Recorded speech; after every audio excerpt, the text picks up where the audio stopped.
Have you ever had that feeling at work, you know the one, where you're playing by all the rules, working your tail off, but you're still somehow losing? You follow the playbook for success, be visible, take initiative, work hard, and it just backfires, and you end up being the one taking the fall. Well, chances are you've fallen into one of what our source calls the 11 scapegoat traps. Today, we're going to break down 3 of the biggest ones to help you see the game for what it really is. I mean, it's the central puzzle of the modern workplace, right? You do everything you're supposed to do, everything that's visible and gets praised. And yet, the promotion, the project, the credit, it goes to someone else. So why does that happen? Okay, let's dig in. All right, so let's look at a classic example. We've got 2 analysts, Sam and Dana. Both of them want to lead a big new initiative. Now, Sam does everything by the book. I mean, he campaigns for it, he presents this detailed proposal to the entire team, he's rallying his allies, he's the poster child for proactivity. Dana, on the other hand, she does almost nothing you can see. She just has one quiet, private conversation with the director. And guess who gets the project? Dana. Sam is just left there, completely baffled, wondering, what did I do wrong? And the answer is absolutely nothing. He was just playing by the official rules, not the real ones. This is so important. The visible playbook for success isn't the only one in the game, and a lot of times it's not the one that actually wins. And that's because the workplace isn't really a pure meritocracy, it's a system. And that system's #1 priority is to protect itself. So if you want to avoid becoming a scapegoat, you have to learn to see the hidden logic that's really driving everything. So let's dive into the first of these traps. It's called the responsibility void.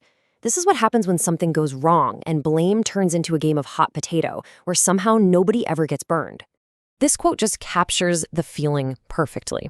Imagine a major product launch completely tanks. You're trying to figure out what happened, who approved the flawed timeline. You start asking questions, and what you find is this perfect, dizzying circle of blame. So you start with the project manager. They point up, nope, not me. It was a directive from the VP. Okay, so you go talk to the VP. The VP points sideways. That timeline came from sales. They made a commitment to a client. So the responsibility shifts again. All right, so you go over to sales, and they point to another department entirely. Look, we only committed because engineering said it was feasible. The potato is still hot. Finally, you get to engineering. They claim they flagged all the risks, but they were overridden by the project manager. And boom, you're right back where you started. And that right there perfectly illustrates the responsibility void. See, it's not a bug in the system, it's a feature. Accountability gets spread so thin that no one person can ever truly be blamed. The system protects itself, and it leaves hardworking people caught in the crossfire to deal with all the fallout. Now, a system that avoids responsibility this well often creates another huge problem, and that leads us right into our next trap, the burnout engine. This is where overwhelm isn't just an accident, it's a strategic tool the system uses to maintain control. This chart shows you the simple, brutal math of burnout. Just look at this. Your headcount goes down by 25%, but the workload actually goes up by 50%. It's a setup for failure. You're just too swamped to think, let alone push back on anything. So how do people react to this? Well, look at this table. You've got Ravi, who tries the logical approach. He gathers all this data. His manager tells him it's a prioritization opportunity. Then you have Keisha, who vents her frustration and just gets labeled a complainer. And then there's Jordan. He says nothing. He just absorbs all the extra work. 6 months later, Jordan is in the absolute worst position. He's taught the system that he's the release valve for overload, making him the most likely to burn out and become the scapegoat for any missed deadlines. Now, this need to prove you're not burning out often leads people to seek more visibility, which brings us to our third and maybe most counterintuitive trap, the visibility paradox. We're all taught that being seen is the key to success, but sometimes it just makes you a bigger target. Take this race for a VP position. Luther and Diana are competing like crazy, sending memos, making big presentations, maximum visibility. Meanwhile, there's Tomas, a lateral hire. He never openly campaigns for himself. Guess who gets the job? Tomas. The visible players took all the risks, while the quiet one was building real influence behind the scenes. This strategy is embodied by what we'll call the Priya archetype. This is that colleague who never seems stressed. She skips the optional meetings, almost never sends emails after hours, and avoids volunteering for thankless committees.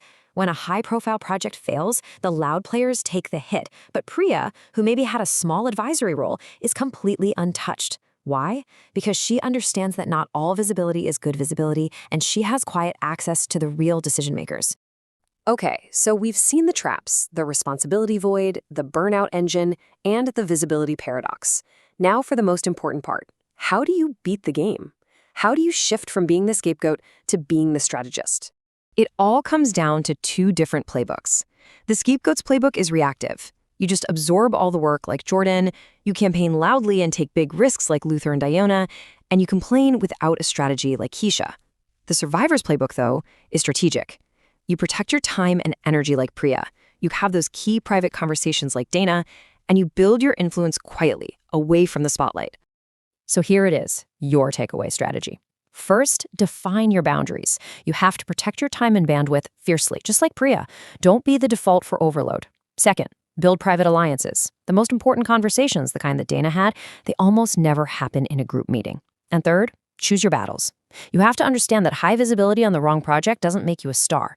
It makes you a target. So ultimately, it really comes down to this. The system is designed to protect itself. The question you need to leave with isn't, how can I work harder? It's, who is building a system to protect me?